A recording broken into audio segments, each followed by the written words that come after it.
Video starts with a background in shades of gray. Hi y'all! Today I am going to make mac and cheese. In red text, Sightless living. All rights reserved. Hi everyone, it's Anita from Sightless Living. It sounds like the pot is boiling, so let me test it. It's very hot, but my handles are cool to the touch. So I'm removing the lid, sitting it down. I'm gonna grab my box of pasta here and dump it in the water. When you're making your pasta, you can follow the box instructions. So I'm gonna pour it in here. I use my spoon to find the edge, and then I'm going to pour it in without missing. And this is about a pound of pasta,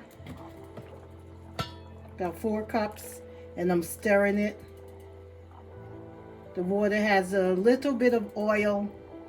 I don't put salt in it. You can put salt if you wish. I'm just going to stir it for a little bit, and I'm going to keep it in there for about 5 minutes so I could take it out. I want it al dente. I may even do 4 minutes. The pasta was added to a rolling boil, and after the pasta went in there, it's no longer rolling, but it is hot and it is boiling. So I will just leave it like that. I'm not going to put the top back on because I want to watch it, and I want to take it out before it gets soggy.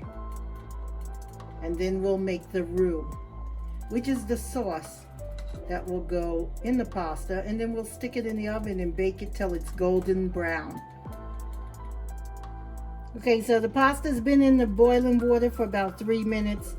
By the spoon, I can tell it's rising and it's feeling a little soft. And what I do is I'll try to catch one on the spoon. These are elbows. So what I am going to do is turn off my stove, and I'm going to carry my pasta to the sink and put it into a colander, run some cold water over it to keep it from continuing to cook, and then I will set it aside so it can drain and start my roux. Now the reason I run cold water over it is you don't want your pasta to keep cooking, and I have had many pasta dishes which were overcooked where the noodles just turned to mush. When I buy pasta, because I don't have time to make it, I'll make sure I get the most nutritional box I can find on the shelf. This happens to be protein pasta, and it's made by Barilla, so I picked this up, and it's elbows. So let me get this into the colander and get it washed off. I just like to boil it enough to get the starch off of the noodles. Don't forget to subscribe and turn on notifications so you won't miss another video. I drained the pot into the colander, and now I'm going to sit it here on top of the pot so you can see the elbows and how they puffed up. Now I will get started on the roux, which I make in a different pot. But I've already rinsed these. They're draining. So I'll let them sit there and drain while I make the roux. So I have a little saucepan, which is smaller than the one that I did for the pasta, and I am putting 3 tablespoons of butter in it. It's already heated up. So I'll let the butter warm. It should melt quickly because the pot is hot. That's 3 tablespoons of butter. I'll put that here. And I'm gonna get 3 tablespoons of flour. Now I've already got them into prep bowls.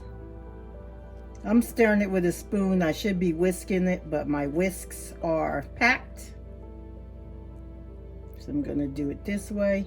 This way, any of you who don't have whisks can see you can still do it without all those fancy gadgets. But if you don't have a whisk, I highly recommend whisks. I have lots of whisks. Balloon whisk, sauce whisk, square whisk, flat whisk, round whisk. So I'm just incorporating the flour with the butter to start the roux. So I'll let that melt. And I'll do a quick stir with it like I have a whisk.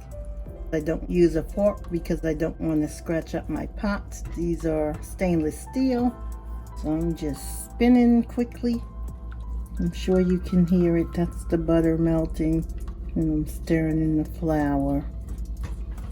And then I have a cup and a half of milk. Now the milk, you can use whatever you want to suit your taste. I have, I believe, 2% milk here is what I use for cooking and baking. To drink milk, I like fat-free. I like almond milk. I haven't tried baking mac and cheese with almond milk. Some people do. Some people use oat milk. So whatever type of milk you want. Fat-free doesn't work too good with baking or cooking. So I settle for 2% or 1%. And I put it in a bowl and a measuring cup so I don't spill it. So I'm gonna do my bowl first. I poured some of the 1.5 cup into a bowl because by filling it up to the rim, when you pick it up totally blind, you can't tell if you're holding it straight or crooked. So you could spill it, shorting your ingredients. So here I am, I have the bowl, and I'm gonna put it halfway into the pot and then start to pour so I don't spill it. And it's draining, and I'm still stirring. And I do this until it gets thicker. Then I have these Brill and Print measuring cups, and it has a spout in the front. Let me show that. So I got my cup sitting inside the pot. I don't have it touching the pot because the pot's hot, and the cup is plastic. I don't want it to melt. But if the camera can show it, there's a spout in the front, and I just lean it forward to pour the milk into my pot without pouring it out of the pot and spilling it all over the place. So I'm pouring that, and I'm done. And then I'm turning the cup over so you can see it has rubber rings on the bottom, so it can sit on the countertop and not slide, or you knock it over that way. And it has Braille. You can tell the measurements, or if you can see, I believe there's print on there, I was told. I've had these a while, so I'll get that out the way. Now just keep stirring. See, this is where your whisk comes in handy, but it still works with a spoon. I have a silicone cooking spoon here. And I'm just rubbing the bottom and swishing it side to side to incorporate it. I don't feel any lumps in there. So I'm just gonna let that heat up some more. And once it gets a little thicker, I will start adding the 2 cups of cheese. And this is what they call a roux. And this is for the non-cooks out there. I have had a lot of people ask me if I could give some recipes. I have a lot of recipes. I've been cooking since a teen, and I've been cooking a lot of things. Mac and cheese is one of the non-healthy meals because it's full of cheese. But I try to cut that down by, instead of using 4 cups of cheese, I only use 2. And I use small noodles, so it should work well.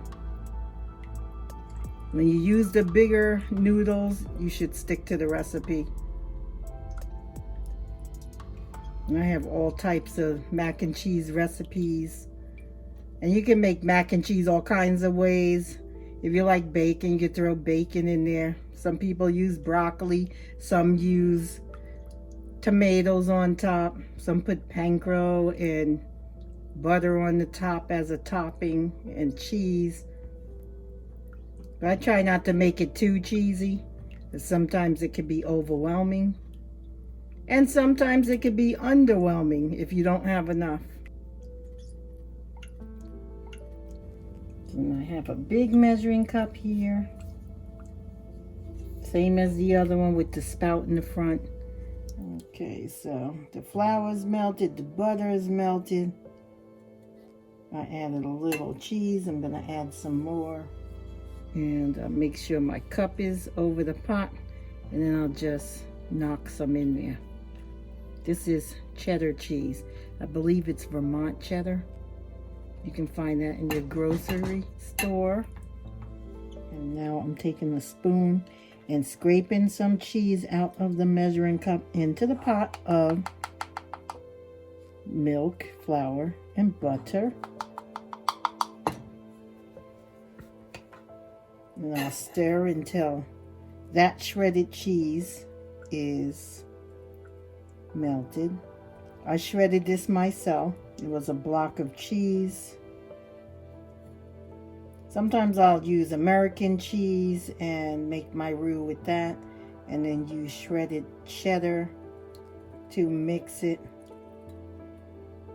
It depends on the guests. Some of them like it real cheesy.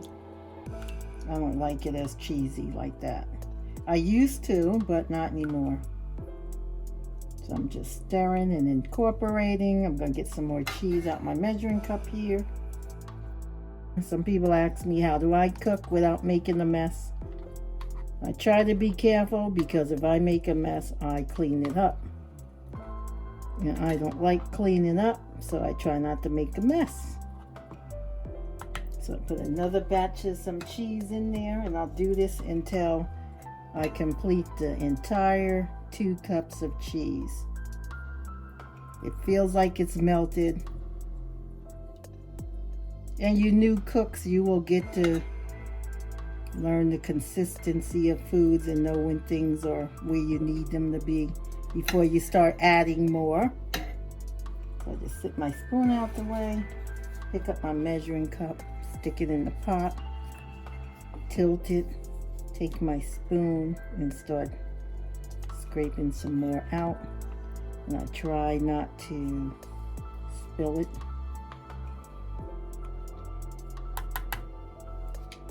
And I tap it. Tapping against your pots on the edge is not recommended. My spouse gets in trouble all the time banging on my pots. Starting to feel real thick, so it's thickening nicely. And I like to shred the cheese because it melts quicker. When I use the sliced cheese from the deli, I just lay 1 sheet in at a time. Okay, let me put my spoon to the side and pour the remainder of the cheese in there. So that's what I'm doing, emptying my cup. I'll turn it upside down. I am done with the cheddar cheese. If I don't like the consistency of the roux, it's not thick enough, I can add more. Some people may feel it's too thick, then you can add more milk. So that's up to you. Then I'll add dry ingredients like some basil. Depends on what flavor I'm going for. I do like to add garlic and onion powder to the pasta. So I will get my noodles into the pot. Okay, so here are the noodles. They had oil in them, and I added dry seasonings like onion powder, garlic powder, a little Mrs. Dash. My spouse loves granulated garlic, so that was added. And then I mix it up with my hands, and I have one of these disposable food gloves that I take the pasta and I feed it into the baking dish. So just take handfuls. Here is the roux. It's nice and thick. I took it off the fire so it can thicken up and it can cool a bit. Then I'll spoon it into my noodles that I already seasoned. And I'll just scoop it over into my noodle pot.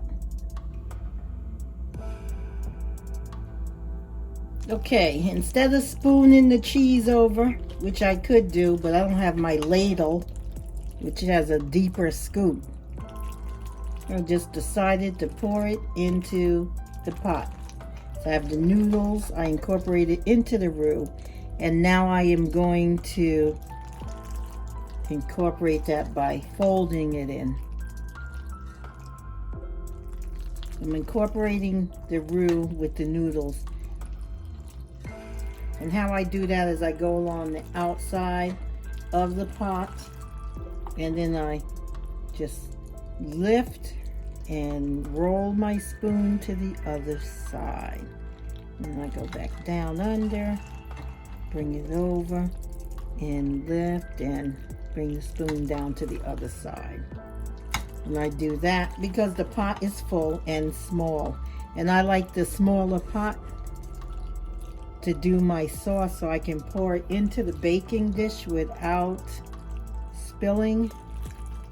But I decided to go small because I didn't want a lot of mac and cheese laying around. We really don't eat it often. Just like we don't eat pizza often. I love pizza, and I've been weaning off of the cheese, so I really don't bother with it much. So now I will spoon it into the baking dish, and I'll show you what it looks like when I'm done. Because I do it very carefully and I'm slow. So I don't want to be spooning here and you're like, come on already, when's she gonna get done? So I'll just do it off camera. Now you don't have to bake it at this point, you can just serve it. But I like mine toasted and golden brown. What I'm doing is getting scoops of mac and cheese and transferring it to my baking dish. And that's gonna take time. So I started it, and then I'll come back when it's done and show the sighted folks the finished product.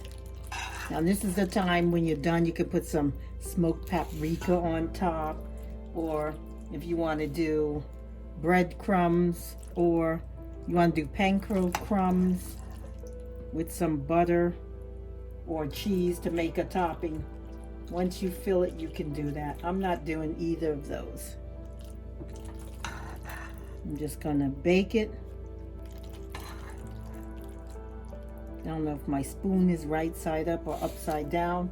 I don't really care. I just be careful so I don't make too much of a mess. I like to make sure everybody's incorporated. Some people put extra chunks of cheese throughout their mac and cheese. I'm not doing that either. Basically, I say to the guests, how much heart attack do you want? And then I'll put the cheese accordingly. Here is the finished product. The mac and cheese is done. It's golden brown. Okay, gang, it's ready.